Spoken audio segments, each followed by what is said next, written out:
मंगलम गौतमोहरि मंगलम कुंद कुंदार्यो जैन धर्मोस्तु मंगलम सर्वमंगल मांगल्यम सर्वकल्याणकारिकम प्रधानम सर्वधर्माणां जैनं जयतु शास्त्रम् जैनं जयतु शास्त्रम् जैन सता भर के देहाती तो ज्ञानी ना चरण भुवंदन अग्नि भुवंदन अग्नि मंगलमय मंगलकर वितराग नमो ताहि जाते बड़े अरहंतादि महान करि मंगल करि ओम ग्रंथ करण के याते मिले समाज सब आवे निज बदलाव आवे निज बदलाव।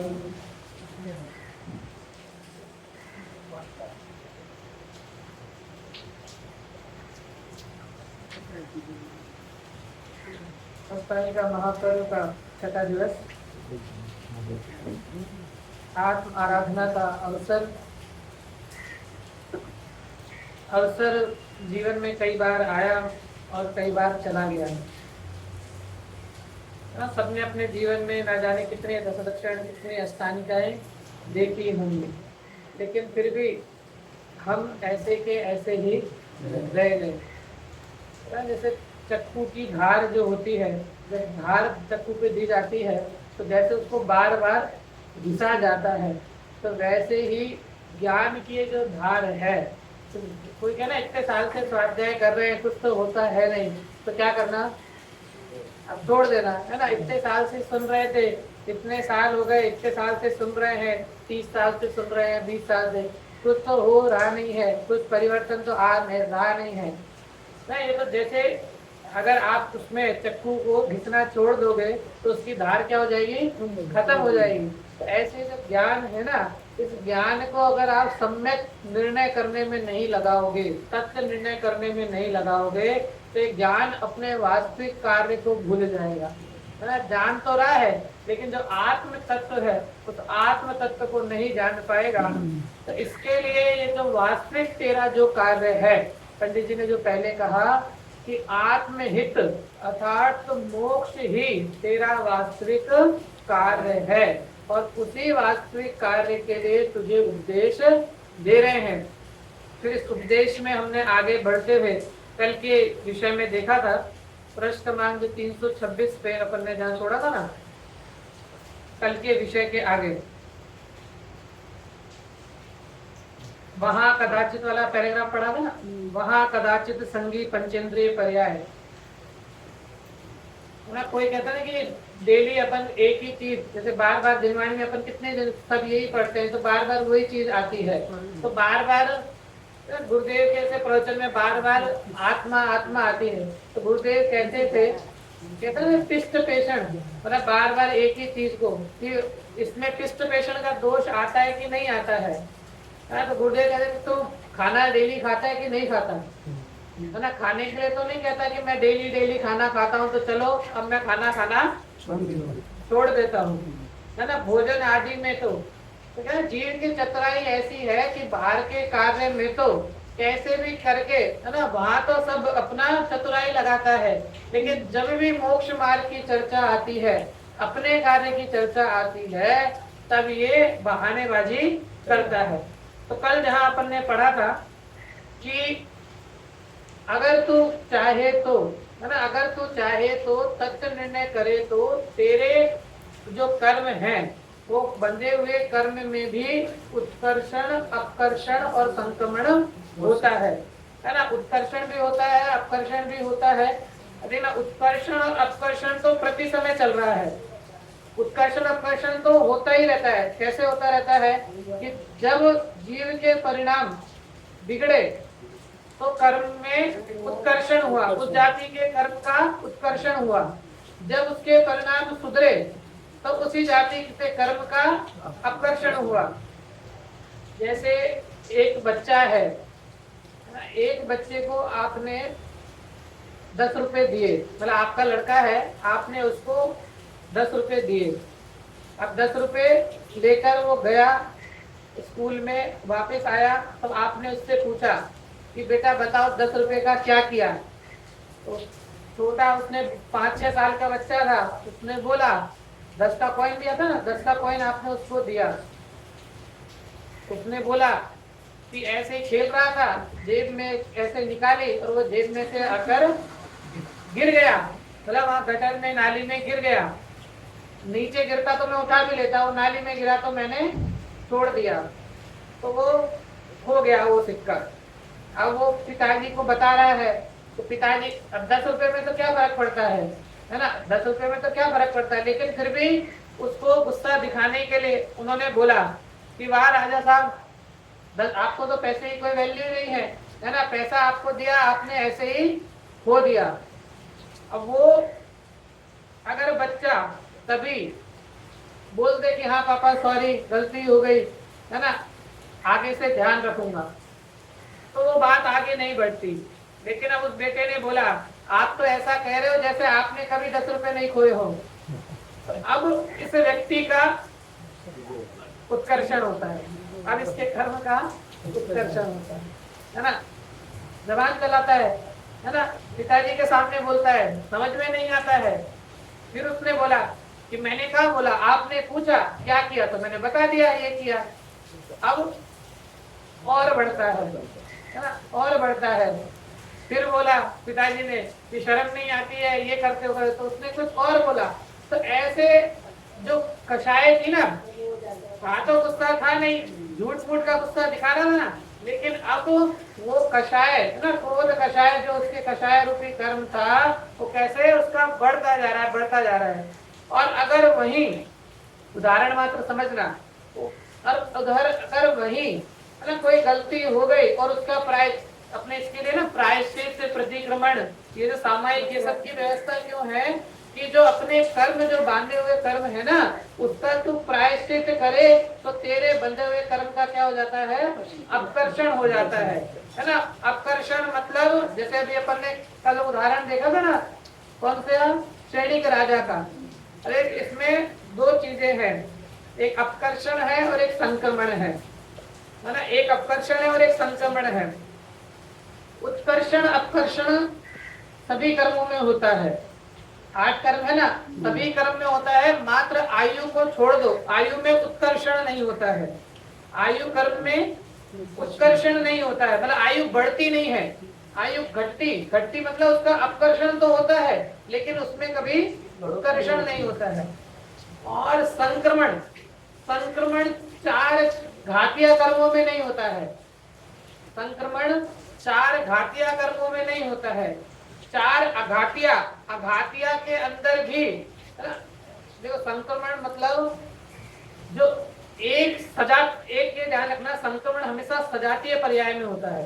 संक्रमण जब भी कर्म का संक्रमण होता है सजातीय पर्याय, सजातीय पर्याय मतलब उसी कर्म की अवस्था में परिवर्तन होना, सेम कर्म की गति में भी। जैसे नरक का स्वर्ग में हो तो वो संक्रमण कहलाए, लेकिन नरक का नरक में ही होना, नरक का नरक में ही होना तो ये अपकर्षण है। अपकर्षण में भी इसको अपन और विस्तार में अगर देखा जाए तो जैसे 7वें नरक का पहले नरक में परिवर्तन हुआ, इसको कोई लोग संक्रमण कहते हैं, लेकिन वास्तव में वहां तो क्या हुआ कि आयु का, जो आयु बांधी थी ना, उस आयु का क्या हुआ, अपकर्षण हुआ, आयु का क्या हुआ, अपकर्षण हुआ। और जीव के जो परिणाम है ना, पहले उसने मुनिराज के ऊपर उत्सर्ग किया, मुनिराज के ऊपर उत्सर्ग हुआ तो इतना उसके कर्म का उत्कर्षण हुआ कि 7वें नरक की आयु बंधी। अब उसके बाद में जब रानी चेल्ला ने संबोधन किया और यशोधर मुनिराज ने संबोधन किया तो उसकी जो पाप रूपी प्रकृति थी, रही तो पाप रूपी नरक रूपी रही, लेकिन जो 33,000 सागर की थी वो 84,000 के वर्ष के रूप में परिवर्तित हो गई। तो जो संक्रमण है ये समान जातीय पर्याय में होता है, विजातीय पर्याय में नहीं होता है। समान जातीय मतलब पुण्य का पाप रूप में संक्रमण तो हो सकता है, क्योंकि दोनों वेदनीय कर्म की अवस्था है ना। पुण्य का पाप रूप में संक्रमण तो हो सकता है, पाप का पुण्य रूप में संक्रमण हो सकता है, लेकिन आयु का नाम रूप में और नाम का आयु रूप में, है ना, ऐसा संक्रमण नहीं होता है। मतलब भिन्न भिन्न कर्मों में संक्रमण नहीं होता है, इसी कर्म की सजातीय पर्याय अवस्थाओं में संक्रमण होता है। तो संक्रमण कैसा होता है कि जैसे अभी मेरे पाप का, है ना, बहुत पाप का उदय चल रहा था, पाप मैंने बहुत सारे पाप कर्म बांधे हुए थे, और एकदम से, है ना, जीव के परिणामों में इतना परिवर्तन हुआ, उसके परिणाम इतने परिवर्तित हुए कि वो जो बांधे हुए पाप के कर्म थे ना, वो पाप की प्रकृति, बांधी हुई जो पाप की गठरी थी, प्रकृति थी, वो पुण्य रूप में परिवर्तित हो गई। इसका नाम है संक्रमण होना। पुण्य पाप रूप प्रकृति का पुण्य रूप में परिवर्तन होना, इसका नाम है संक्रमण। तो इस जीव के उत्कर्षण अपकर्षण, मतलब तू जैसा चाहे, है ना, उत्कर्षण अपकर्षण और संक्रमण तू कर सकता है। तेरे कर्मों में उत्कर्षण अपकर्षण और संक्रमण हो सकता है यदि तू पुरुषार्थ करे, तत्व का निर्णय करे। तो तेरे, अपन देखते ना, पाप की प्रकृति पहले इतना पापी जीव था, अब वो पाप से पुण्य में परिवर्तित हो गई। तो जो इतने बांधे हुए कर्म थे वो एक समय में आकर के क्या हो गए, बांधे हुए कर्म थे ना, वो तो उदय में आएंगे, लेकिन वो एक साथ संक्रमित होकर उदय में आ गए, है ना। वो जितने भी पाप के कर्म थे वो सभी पाप कर्म एक साथ संक्रमित होकर उसके उदय में आ गए, और वो प्रवृत्ति पाप रूप से पुण्य रूप में परिवर्तित हो गई। तो ऐसे जीवों की अवस्था देखी जाती है। तो इसलिए कहा कि ये तेरे हाथ की बात है, तू जैसा चाहे वैसा कर सकता है, तेरे हाथ की बात है। और अभी तेरे सर्व प्रकार से अनुकूलता आई है ना। तेरे पांच इंद्रियां भी है, तेरे तत्व विचार करने की सामर्थ्य भी है, बाह्य में सब तरह से अनुकूलता भी है, और विशेष कहा जाए तो रागादि का मंद उदय भी है। मतलब अभी तेरे तीव्र रागादि का उदय नहीं चल रहा है, मंद रागादि का मतलब तू जहां उपयोग लगाना चाहे वहां उपयोग लगा सकता है। तो इसके लिए अंतिम पंक्ति लास्ट कल जो पढ़ा था ना उस पैराग्राफ की, इसके लिए ऐसे अवसर में उपदेश कार्यकारी है, इसके लिए तुझे उपदेश दिया जाता है। अब उसके आगे जो पैराग्राफ है, विचार शक्ति रहित जो एकेंद्रिय आदिक है, मिला? हाँ, लिखा है विचार शक्ति रहित जो एकेंद्रिय आदिक है, उनके तो उपदेश समझने का ज्ञान ही नहीं है, और तीव्र रागादिक सहित जीवों का उपयोग उपदेश में लगता नहीं है। अरे दोनों बातें हो गई ना। एक बात तो क्या कि जो एकेंद्रिय आदिक जीव हैं उनके तो विचार करने की शक्ति नहीं है। जैसे अपन कहते 4 पेज का विषय मिल जाएगा जल्दी, है ना। अपन जैसे कहते हैं ना कि भैंस के आगे बीन बजाना, है ना, तब आप भैंस के आगे से बीन बजाओ समझ में। तो ऐसे यहाँ कह रहे हैं कि जो एकेंद्रिय आदिक हैं, जिनके विचार करने की शक्ति नहीं हुई है, उनको तो समझाने जाएगा तो भी उन्हें समझ में आने वाला नहीं है। और तीव्र रागादि सहित जीवों का उपयोग उपदेश में लगता नहीं है। इसीलिए जो जीव विचार शक्ति सहित हो, ना, इसके लिए जो जीव विचार शक्ति सहित हो तथा शर्तें लगा रहे हैं। सबसे पहली, जो जीव विचार शक्ति सहित हो तथा जिनके रागाधिक मंद हो, जिनके रागाधिक का मंद उदय वर्तता हो, उन्हें उपदेश के निमित्त से धर्म की प्राप्ति हो जाए तो उनका भला हो। मतलब ऐसे अवसर में अगर उनको उपदेश मिले और उनको उपदेश के निमित्त से धर्म की प्राप्ति हो जाए तो उनका क्या हो, भला हो। तथा इसी अवसर में पुरुषार्थ कार्यकारी है। मतलब इसके लिए तुझे पुरुषार्थ करने का उपदेश देते हैं ना। कोई भी चीज हम लेते, जैसे कोई भी चीज मार्केट में लेने भी जाते हैं ना, तो उस चीज को पहले बहुत अच्छे से देखते हैं, परखते हैं, है ना। कोई मॉडल भी, मोबाइल भी खरीदना हो तो 10 तरह के मोबाइल पहले देखते हैं, किसमें क्या है, किसमें क्या है, किसमें क्या नहीं है ना। कोई दागिना, कपड़े, कुछ भी खरीदने जाते हैं तो उसको अच्छे से जांचते परखते हैं।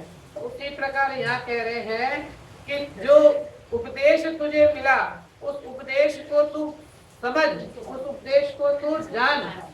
पंडित जी ने लिखा ना, परीक्षा प्रधानी ही सच्चा जय, परीक्षा प्रधानी को सच्चा वो कहा है।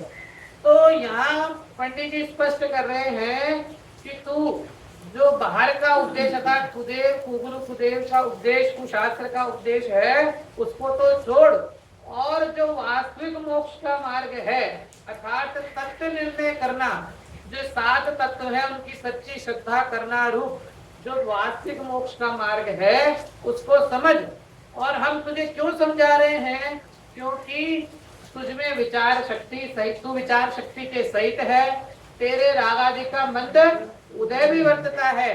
तो ऐसे काल में अगर तुझे उपदेश मिलेगा और तुझे धर्म की प्राप्ति हो जाए तो तेरा क्या हो, भला हो।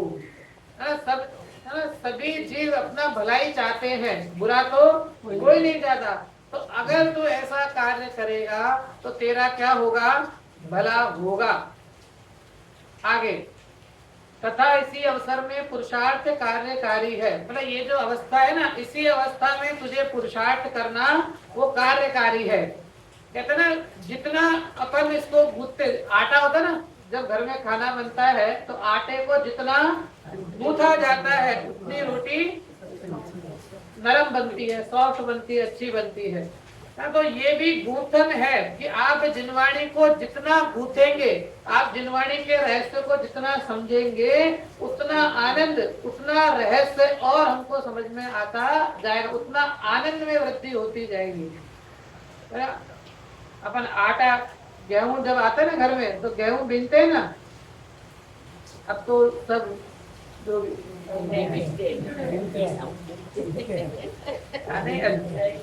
बीनना ही चाहिए। और जैनी के घर में तो चक्की होनी ही चाहिए, है ना। बाहर की चक्की तो जैनियों के घर में, बाहर की चक्की का तो यूज करना ही नहीं चाहिए, क्योंकि एक बार, है ना, एक बार आप उसकी चक्की जाकर देख आओ, उसके बाद आपको बाहर का आटा खाने का वही नहीं। तो क्या कहा कि जब गेहूं बीनते ना, बीनते तो कंकड़ है, वो तो कहने में आता है कि गेहूं बीन रहे हैं, तो उसमें से क्या अलग करते हैं, कंकड़ अलग करते हैं। गेहूं रख लेते हैं, कंकड़ अलग करते हैं।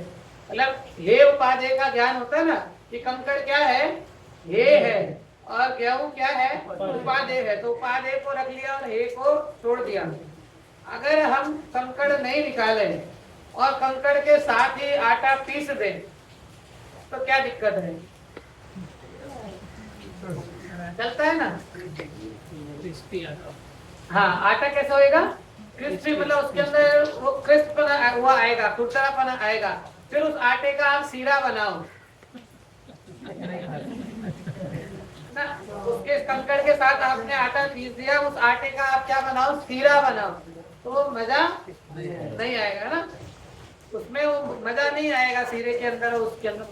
तो मजा कब आएगा, तो उसमें से कंकड़, है ना, कंकड़ निकाल करके, भेद विज्ञान की कला है ना। क्या किया, भेद विज्ञान किया ना, गेहूं को रखा और कंकड़ को अलग किया।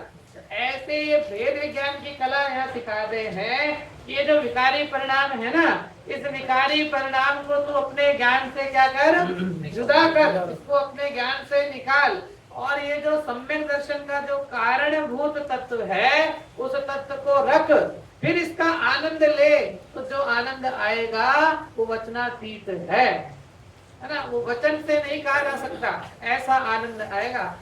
श्रीमद जी ने लिखा ना, जे पद झलकिया सर, जो पद सर्वज्ञ के ज्ञान में झलके हैं वो सर्वज्ञ केवलियों के द्वारा कहा भी नहीं जा सकता।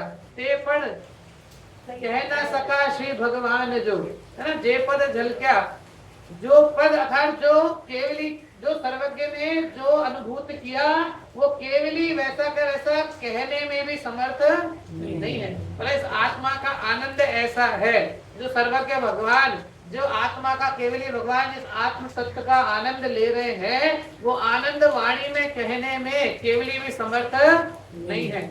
ऐसे आनंद का भंडार ये आत्म तत्व है।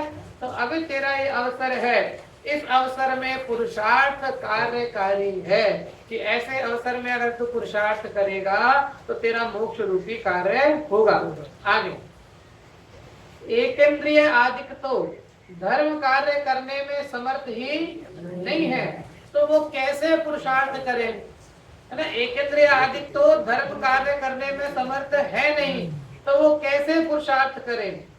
और तीव्र कसाई पुरुषार्थ करे तो वह पाप ही का करे, धर्म कार्य का पुरुषार्थ हो नहीं सकता। जिसके तीव्र कषाय वर्तती है, जिसके तीव्र क्रोध मान माया लोभ जिसके तीव्र रूप में वर्तता है, तो उसके जो बाहर का कार्य होगा ना, वो बाहर का कार्य भी उसके कषाय रूप ही होगा, पाप रूप ही होगा, है ना। धर्म कार्य का पुरुषार्थ उसके नहीं हो सकता।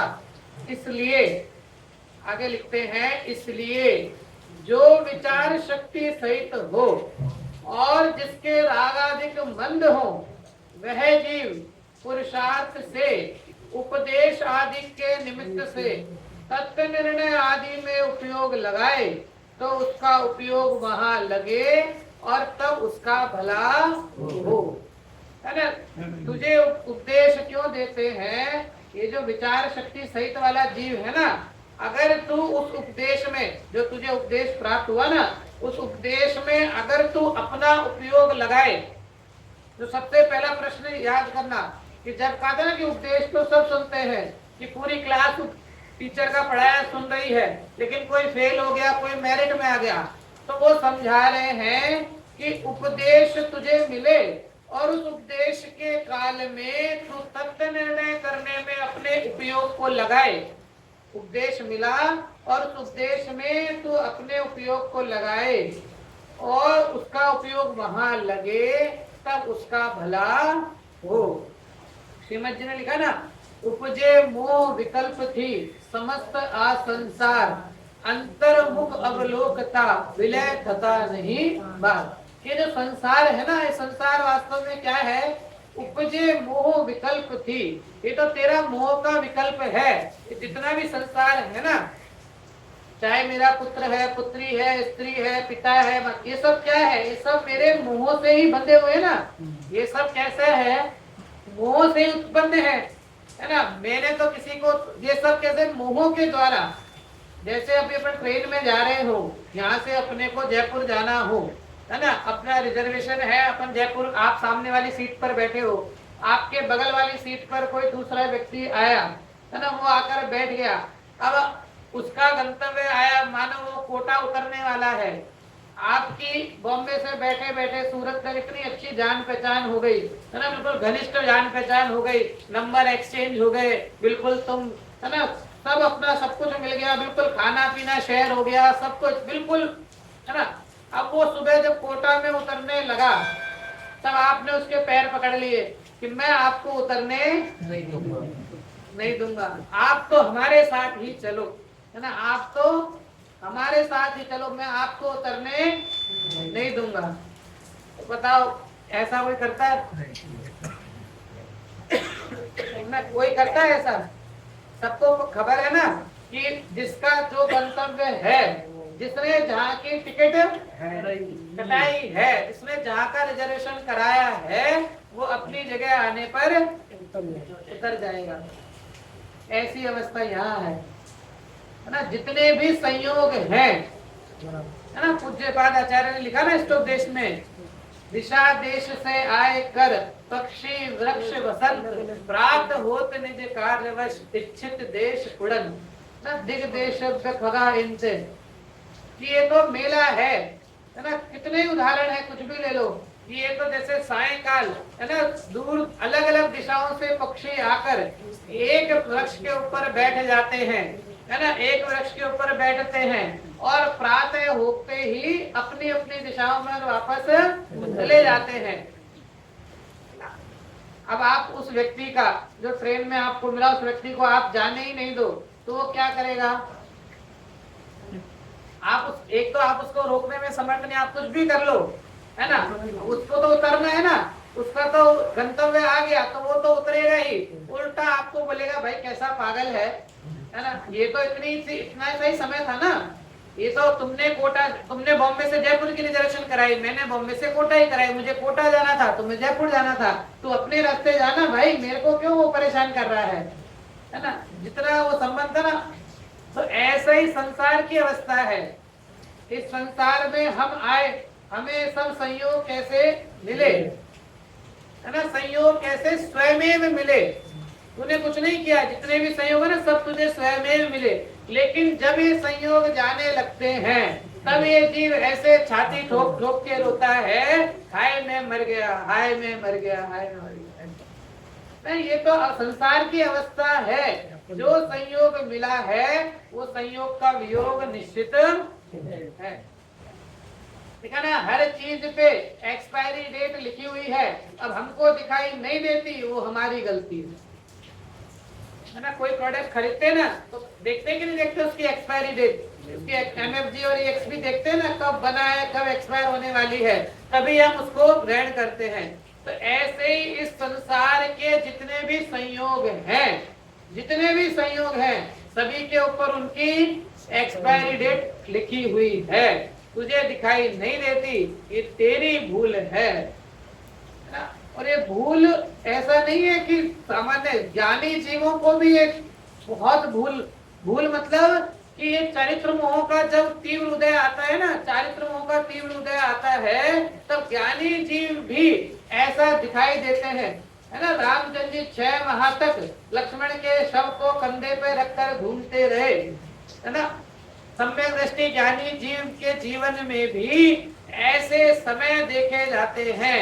इसके लिए पंडित जी बार बार कहते हैं भैया ये तो तुझे अवसर मिला है, क्योंकि जब तेरे कर्म का ऐसा तीव्र उदय होगा उस समय तुझे कुछ समझ में नहीं आएगा, अभी अवसर है, सब तरह से अनुकूलता है ना, कर्म का रागादि का मन उदय वर्तता है, तो ऐसे अवसर में अपना कार्य कर लेना, वही कार्यकारी है।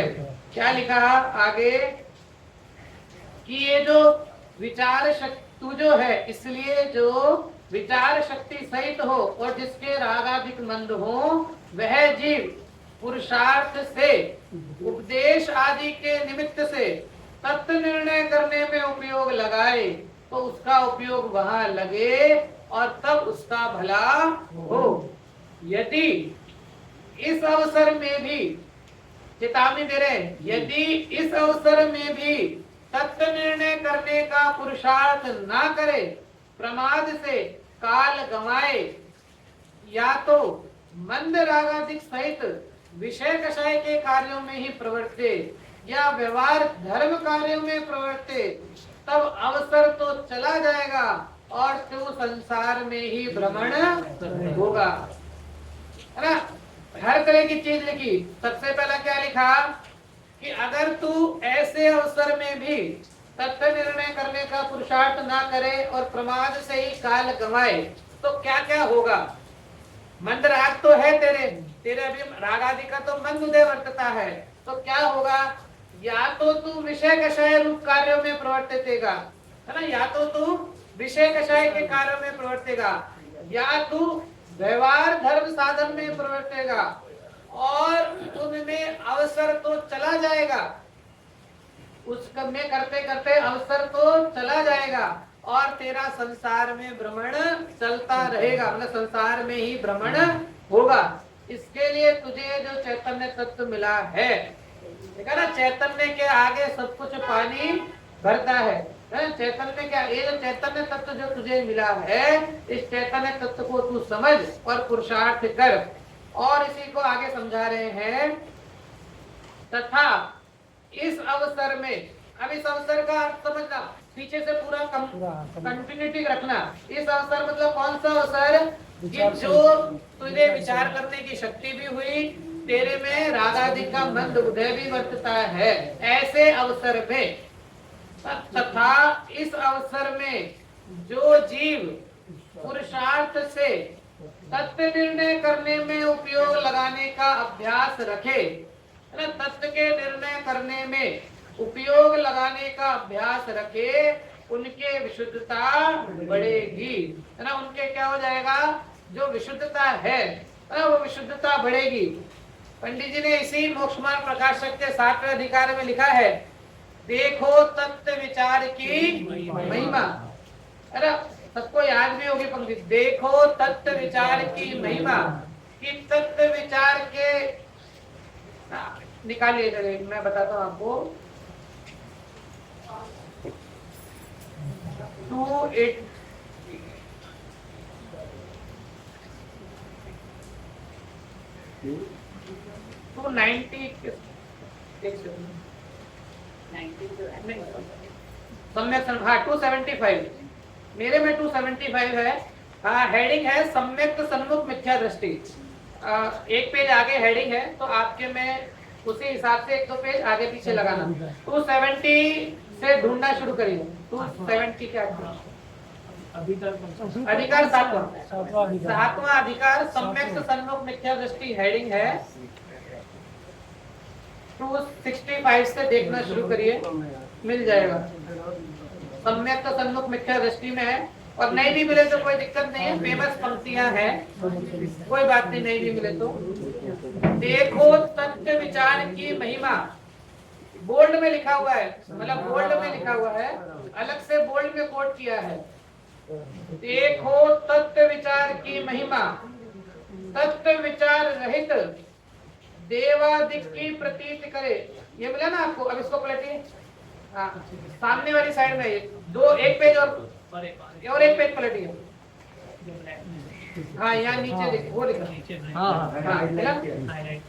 हाँ, पेज नंबर बताइए कौन सा आपका? Page number 260, 260। हाँ, इसी में 260 है। सब क्या होता है, एडिशन अलग अलग है ना, तो थोड़ा आगे पीछे हो जाता है। तो क्या लिखा, देखो तत्व विचार की महिमा, तत्व विचार रहित देवादिक की प्रतीति करे, बहुत शास्त्रों का अभ्यास करे, व्रतादिक पाले, तपस्चरणादिक करे, लेकिन उसको तो सम्यक होने का अधिकार नहीं है ना। जिस तत्व विचार की चर्चा चल रही है इतने समय से, अपन जो डेली बात कर रहे हैं कि तू तत्व निर्णय कर, तत्व निर्णय कर, तो तत्व निर्णय की महिमा क्या है वो पंडित जी बता रहे हैं कि देखो तत्व विचार की महिमा, कि अगर तू तत्व विचार करता है, तत्व निर्णय करता है, कि तत्व विचार से रहित जीव देवादिक की प्रतीति करे, बहुत शास्त्रों का अभ्यास भी करे, व्रतादिक पाले, तपस्चरण आदि करे, लेकिन उसको तो सम्यक होने का अधिकारी नहीं है। और तत्व विचार वाला जीव इनके बिना भी सम्यक का अधिकारी होता है। तत्व विचार जिसके है, कोई बात नहीं मिला तो बात, तत्व विचार जिसके है उसको कुछ नहीं बाहर में दिखाई नहीं दे, है ना, बाहर में उसके ना व्रत दिखाई दे, ना तप दिखाई दे, है ना, देव शास्त्र गुरु भी नहीं दिखाई दे, लेकिन फिर भी वो सम्यक का अधिकारी है। ये तत्व विचार की महिमा है, जिसे इन 7 तत्वों का सम्यक श्रद्धा हुई, जिन्हें तत्वों का सम्यक निर्णय हुआ, वो जीव सम्यक को प्राप्त करने की लायकात रखता है। तो इसके लिए कि अब तेरे में तत्व निर्णय की सामर्थ्य हुई है, तुझे जो इतना उपदेश दे रहे ना, वो क्यों दे रहे हैं कि तेरे में वो तत्व निर्णय करने की लायकात, तेरे में वो लायकात है, इसके लिए तुझे उपदेश दे रहे हैं। आगे ये लिखा, तथा इस अवसर में, पुनः अपने विषय पे, पुनः अपने विषय पे, तथा इस अवसर में जो जीव पुरुषार्थ से तत्व निर्णय करने में उपयोग लगाने का अभ्यास रखें, उनके शुद्धता बढ़ेगी। ये जो अवसर मिला ना, क्योंकि अभी लिखा ना इसके ऊपर कि अवसर अगर चला गया तो संसार में भ्रमण करता रहेगा, है ना। और अवसर तो एक एक क्षण में, है ना, ये तो प्रकृति एक क्षण में पलट जाए। सनत कुमार चक्रवर्ती, सबने सुनी ना कहानी, ऊपर दो देव आए उनके रूप की परीक्षा लेने देखने के लिए, कि जब व्यायामशाला में देखा कि आपके जैसा दूसरा कोई रूप नहीं, ना, तब ऐसे ऐसे सर हिलाया। और जैसे ही उन्होंने कहा कि अरे अभी तो मैं मिट्टी में सना हुआ हूँ ना, व्यायामशाला में हूँ, आप राजमहल में आकर देखो तब मैं कितना सुंदर लगता हूँ। कोई कहना कि आज तो आप बहुत, अरे कोई नहीं, अभी तो मैं बहुत सिंपल सी ड्रेस में हूँ, है ना। मैं जब तैयार, है ना, जब मैं बिल्कुल मेकअप करके तैयार होके, है ना, तब देखना, तब बिल्कुल, है ना, स्वर्ग की अप्सरा भी या देव भी हमारे सामने पानी भरे ऐसा। तो क्या, जब वो सनत कुमार चक्रवर्ती उसने कहा देवों से कि अभी तो तुमने मुझे देखा ही, अभी तो तुमने देखा ही क्या है, अभी तो मेरे शरीर पे कोई आभूषण नहीं है, अभी तो मैं मिट्टी में, मतलब जो व्यायाम कर रहा हूँ ना, अभी तो इसमें हूँ। आप मेरे महल में आकर देखो जब मैं पूरी साज सज्जा के साथ बैठता हूँ। तो जब वो महल में आए, महल में आकर देखा तो देवों ने ऐसे ऐसे सिर हिलाया। तो फिर पूछा कि आपने वहां ऐसा हिलाया और यहाँ ऐसा हिलाया, इसका कारण क्या? तो उन्होंने कहा कि हे राजन, एक क्षण पूर्व जो आपका रूप था, अब वो आपका रूप नहीं रहा ना। तो उसने और बोला कि ऐसा क्या हो गया, ये हो गया। तो बताया कि आप एक कटोरे में थूको, तो और जैसे उन्होंने थूका, मतलब आपका ये जो शरीर है जहर रूप में परिवर्तित हो गया, उसने थूका, मक्खी बैठी और मर गई। तो ये तो एक क्षण की परिणाम है, एक क्षण में कब साता असाता में बदल जाए, है ना। मेडिकल रिपोर्ट, आज सुबह मेडिकल रिपोर्ट निकाली, आज सुबह तो सब ठीक था और शाम को निकाली तो सब गड़बड़, है ना। सुबह तो निकाली तो बीपी डायबिटीज कुछ नहीं था, बिल्कुल सुबह की रिपोर्ट में तो सब कुछ सही निकला। और थोड़ा सा ऐसा लगा ना कि कुछ है, डॉक्टर के पास फिर गए, डॉक्टर ने फिर से रिपोर्ट निकाली तो सारी बीमारी, मतलब पूरी रिपोर्ट अलग आ गई, कोरोना पॉजिटिव। क्या हो गया, है ना। तो कहना ये भैया, ये तो प्रकृति है, कब किस जाति मोड़ ले ले इसका कोई ठिकाना नहीं है। इसके लिए बार बार पंडित जी कहते हैं, इस अवसर में, ये जो तुझे अवसर मिला है ना, अनुकूल अवसर मिला है, इस अवसर में जो जीव पुरुषार्थ से तत्व निर्णय करने में उपयोग लगाने का अभ्यास रखें, उनके विशुद्धता बढ़ेगी और उसके कर्मों की शक्ति हीन होगी। कुछ काल में अपने आप दर्शन मोह का उपशम होगा, अपने आप, मतलब तू, तेरा कार्य मात्र तत्व निर्णय करने का है, बस तू तत्व निर्णय कर। तत्व निर्णय करने से तेरी विशुद्धता बढ़ेगी, उससे कर्मों की शक्ति हीन होगी और कर्मों की शक्ति हीन होगी। कुछ काल में अपने आप दर्शन मोह का क्या हो जाएगा, उपशम होगा और तब तत्वों की यथावत प्रतीति आएगी, है ना। जब तुझे तत्व, जो सम्यक तत्व है, प्रयोजनभूत तत्व है, उनकी तुझे यथावत प्रतीति आएगी। तो इसका तो कर्तव्य तत्व निर्णय का अभ्यास ही है। मतलब तेरा जो कर्तव्य है ना, तेरा कर्तव्य तो तत्व निर्णय का अभ्यास ही है। क्योंकि बाहर के जो दुख दिख रहे हैं ना, ये दुख वास्तव में तेरे ही मोह के द्वारा जनित हैं। ये जो दुख दिख रहे हैं ये वास्तव में तेरा ही मोह का कारण है। इस मोह के लिए तुझे कह रहे हैं कि तेरा तो कर्तव्य तत्व निर्णय का अभ्यास ही है और इसी से, इस अभ्यास से ही दर्शन मोह का उपशम तो स्वयमेव होता है। उसमें जीव का कर्तव्य कुछ नहीं है, तो उसमें तुझे कुछ करना नहीं पड़ता। नहीं, जितना भी बाहर का दुख है, अब बता, दुख किसका है? रोग का दुख है कि राग का दुख है? रोग से दुखी है कि राग से दुखी है? समझ में आ रही ना बात? सनत कुमार, उन्हीं सनत कुमार चक्रवर्ती ने जब दीक्षा ली तो कितने वर्ष तक 700 वर्षों तक कुष्ठ रोग रहा। कितने वर्ष तक? 700 वर्षों तक कुष्ठ रोग रहा।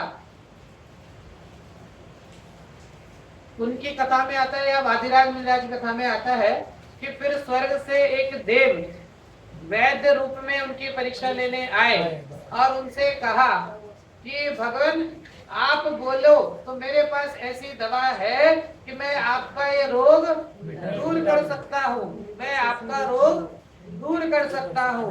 तो मुनिराज ने क्या उत्तर दिया? अगर तुम रोग को दूर कर ही सकते हो, अगर तुम में सामर्थ्य है तो मेरे जन्म मरण के रोग को दूर करके दिखाओ। ये रोग तो क्या है, इस रोग को तो मैं ये भी दूर कर सकता हूँ। और उन्होंने है ना अपने ऐसे धूप का वो लगाया और ऐसे शरीर पे, और पूरा का पूरा रोग मिट गया, दूर हो गया। कि अगर तुम में सामर्थ्य है तो ये जो मुझे इस रोग से दुख नहीं है, ठीक है ना, इस रोग से दुखी नहीं है। 700 वर्षों तक कुष्ठ रहा तो ग्लानि होती होगी ना, दुख होता होगा। कुष्ठ रोग उनको तो ख्याल है ना, ये रोग जिसमें है वो मैं हुई नहीं, ये रोग जिसमें है ना मैं तो उससे भिन्न तत्व हूँ। ये जो रोग है तो शरीर में हुआ है और मैं तो उससे भिन्न। इस आत्मा में तो कभी रोग होता ही नहीं, आत्मा में तो कभी ये कुष्ठ, कितने भी आत्मा में तो कभी रोग है ही नहीं, प्रवेशित भी नहीं है। तो इसके लिए 700 वर्षों तक रहा, लेकिन फिर भी है ना उस रोग का दुख नहीं।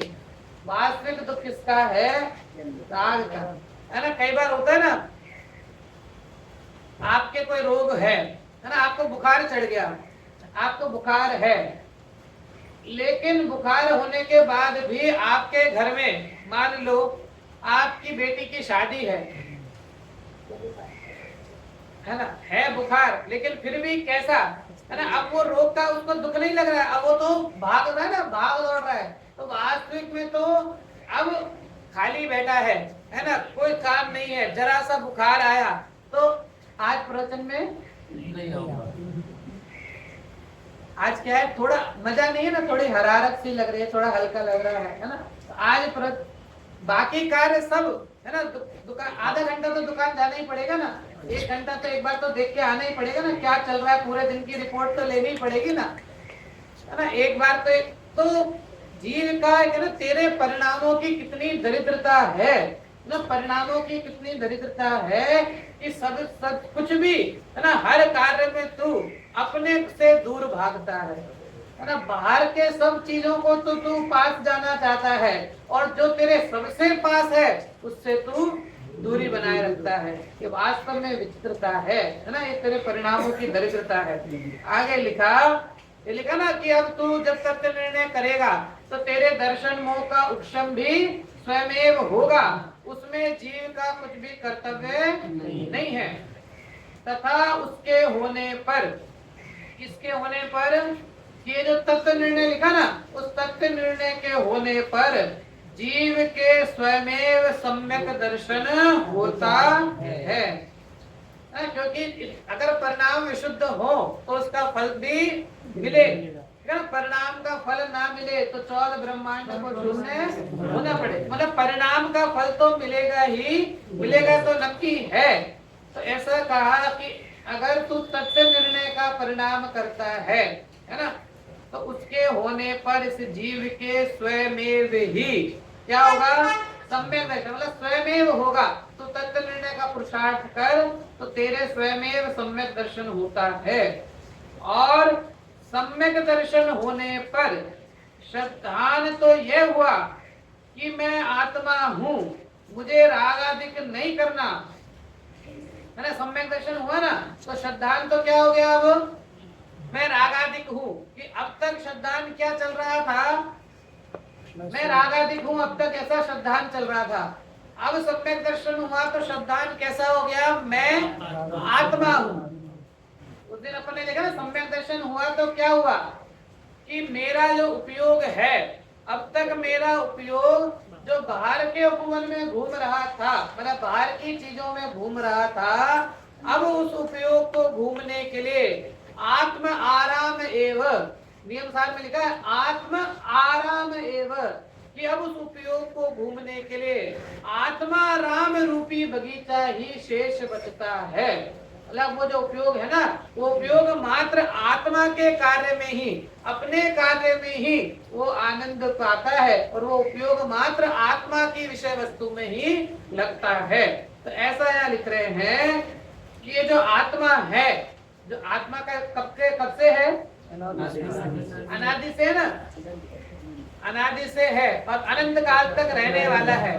तो जो अनादिकालीन जो आत्म तत्व है, उस आत्म तत्व की तुझे महिमा आए और तब तुझे ख्याल आए, सम्यक दर्शन हो, तब तुझे ख्याल आए कि मैं कौन हूँ, मैं आत्मा हूँ। तीन जो प्रश्न है, मैं कौन हूँ, आया कहाँ से, और मेरा रूप क्या। नहीं, जो तीन प्रश्न है कि मैं वास्तव में मैं कौन हूँ ना, हु एम आई, मैं कौन हूँ, मैं कहाँ से आया हूँ, और मेरा वास्तविक स्वरूप क्या है। मेरे स्कूल में एक बच्चे को टीचर ने सिखाया, आई माने मैं, आई माने मैं। बच्चे ने सीख लिया, अब वो घर आकर बोलने लगा, आई माने टीचर, आई माने टीचर, आई माने टीचर। टीचर नहीं बोला, आई माने मैं। अब वो घर पे आके बोलने लगा, आई माने टीचर, आई माने टीचर, आई माने टीचर। मम्मी आई एक लगाया, आई माने टीचर नहीं, आई माने मैं। ठीक है, कोई बात नहीं। अब बोलने लगा, आई माने मम्मी, आई माने मम्मी, आई माने मम्मी। पापा आए, एक लगाया, बोले आई माने मम्मी नहीं, आई माने मैं। ठीक, आई माने पापा, आई माने मतलब ये दशा हमारी है, ये हमारी दशा है। जैसे माँ है ना, आई माने टीचर, आई माने मम्मी, आई माने ऐसे ही है ना। किसी ने बता दिया आत्मा ऐसा, तो हमने मान लिया ऐसा। किसी ने बोला इसमें धर्म होगा, हमने मान लिया इसमें धर्म होगा। किसी ने कह दिया ऐसा, तो हमने मान लिया ऐसा। अरे वास्तविक जो समझाना चाह रहे हैं जिनवाणी में कि आई माने मैं, अर्थात तू स्वयं, तू खुद, तो वो आत्मा का जो वास्तविक स्वरूप है वो तो जानता है नहीं। हमारी जो भूल है ना, अब उस बच्चे की भूल क्या है, यही भूल है ना। वो रट तो गया उसने, आई माने मैं, आई माने मैं, लेकिन उसने वो कहाँ लगाया कि जो कह रहा है ना कि वो आई माने वो। बस यही हमारी भूल है कि हम क्या सोचते हैं, जो ग्रंथ लिखे ना, तो आचार्य ने लिखे हैं तो आचार्यों के लिए है, पंडित जी ने लिखा है पंडित जी के लिए लिखा है। मैं तो सबसे भिन्न हूँ ना, मैं तो बिल्कुल अलग हूँ, है ना। वो इतना बड़ा समय सर आचार्य कुंद ने लिखा, अमृतचंद आचार्य ने उनके लिए किया, मैं तो भिन्न हूँ। अरे भाई, तो ये जो आत्मा की बात समझा रहे ना, वो आत्मा कोई दूसरा नहीं है, वो आत्मा तू स्वयं है।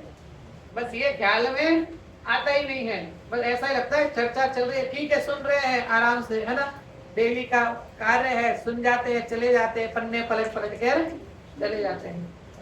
देखो, स्वाध्याय का तो ऐसा वो होना चाहिए। अगर आप ग्रंथ भी पढ़े ना,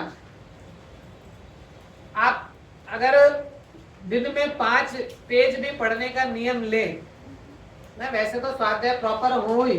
अगर आप जैसे कोई कहता ना समय नहीं मिलता है नहीं, तो आप दिन में 5 पेज पढ़ने का भी नियम लेना, तो इस ग्रंथ में कितने पेज हैं टोटल? अप्रोक्सीमेटली 400 मान लो, है ना, 370 400 मान लो, ठीक है।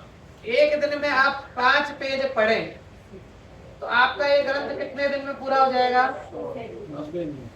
90 दिनों के अंदर। मतलब 360 है तो 90 में 100 दिन मान लो, है ना। 400 के हिसाब से, सॉरी 5 पेज पढ़ रहे हैं ना, 4 पेज पढ़ लो, 5 पेज पढ़ लो, तो आपका उतने दिनों में वो ग्रंथ पूरा हो जाएगा। साल में कितने दिन? 365 दिन। तो अगर आप 5-5 पेज, ज्यादा नहीं, 4 से 5 पेज भी अगर नियम से, ऐसा नहीं मन किया तो पढ़ लिया, फिर 15 दिन बाद, 20 दिन बाद फिर मन किया तो पढ़ लिया, है ना, मूड है आज किया तो चलो पढ़ लेते हैं, फिर नहीं, फिर ऐसा नहीं।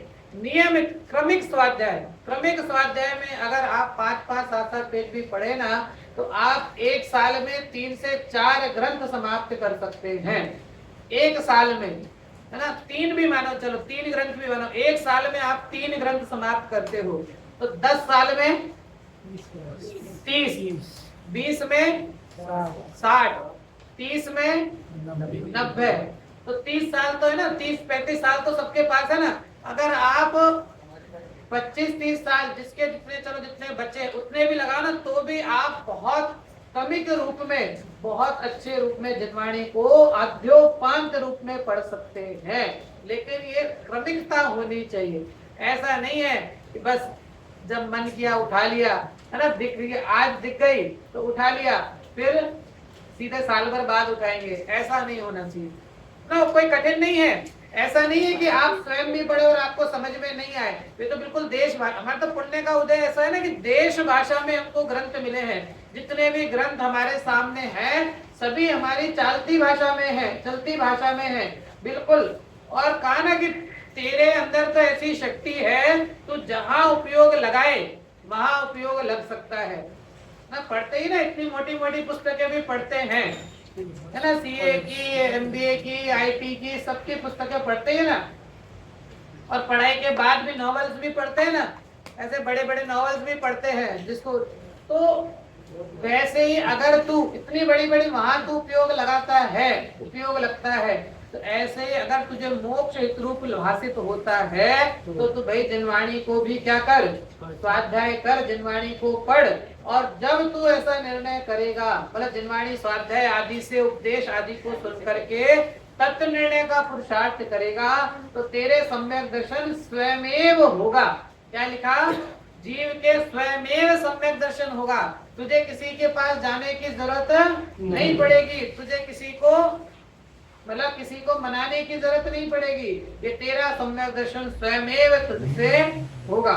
और लिखा, और सम्यक दर्शन होने पर श्रद्धांत तो यह हुआ कि मैं आत्मा हूँ, मुझे रागादिक नहीं करना, परंतु चारित्र मोह के उदय से रागादिक होते हैं, है ना। अभी क्या है कि श्रद्धांत तो हुआ, लेकिन फिर भी चारित्र मोह का उदय तो वर्त रहा है ना। अभी तो कर्म की तो नाश हुआ नहीं है, तो चारित्र मोह का उदय तो वर्तता है, तो उसमें रागादिक तो है, लेकिन वहां आगे लिखा, वहां तीव्र उदय हो तब विषयादिक में प्रवृत्ति होती है, और मंद उदय हो तब अपने पुरुषार्थ से धर्म कार्यों में वह वैराग्य आदि भावना में उपयोग को लगाता है, तो उसके निमित्त से चारित्र मोह भी मंद हो जाता है ना। अब जो तू, अब इसने जो प्रश्न किया ना कि सम्यक्त का घातक भी तो मोह है, चारित्र मोह है, हम क्या करें,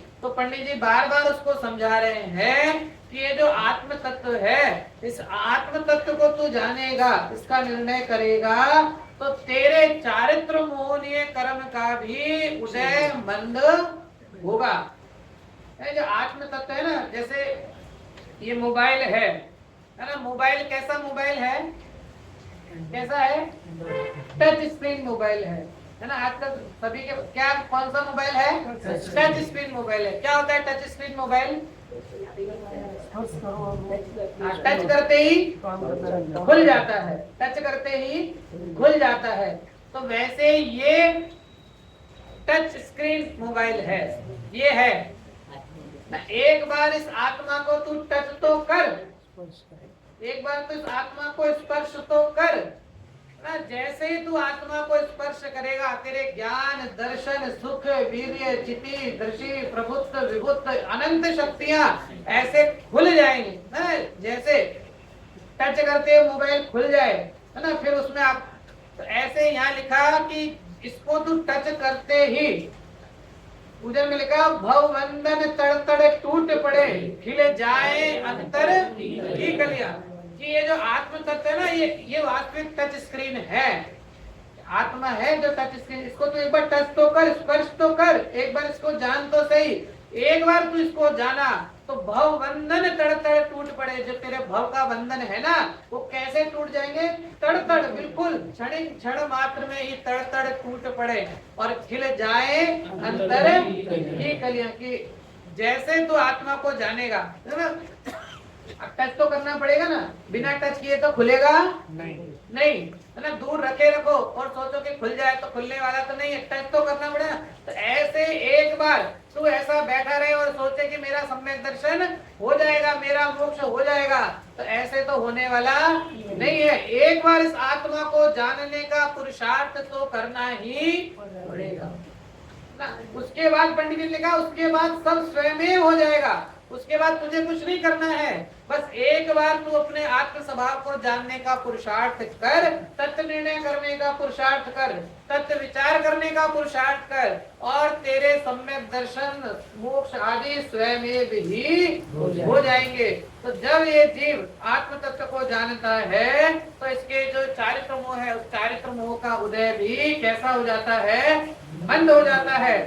और ऐसा होने पर देश चारित्र व सकल चारित्र अंगीकार करने का पुरुषार्थ प्रकट होता है ना। अभी तक जो असंयमी अवस्था थी, आज जब इसने तत्व निर्णय किया तो तत्व निर्णय करने से इसको देश चारित्र और फिर देश चारित्र के बाद दशा बढ़ती जाती है, तो सकल चारित्र की दशा आती है। और सकल चारित्र को धारण करके, अर्थात सकल चारित्र मतलब मुनि दशा, मुनि दशा को पूरा क्रमिक क्रम बढ़ रहा है। तो पहले तो मिथ्यात्व में था, फिर मिथ्यात्व से सम्यक्त में आया, सम्यक्त से आने के बाद तूने चारित्र देश चारित्र लिया, देश चारित्र के बाद सकल चारित्र लिया, सकल चारित्र अर्थात मुनि दशा अंगीकार करके इसका मोक्ष होता है। तो ऐसे जो पंडित जी ने जिस मोक्ष का मार्ग हमको बताया है, ऐसे मोक्ष के मार्ग को समझकर अपने पुरुषार्थ को अग्रणी रखते हुए सम्यक दर्शन की प्राप्ति करें, इसी भावना के साथ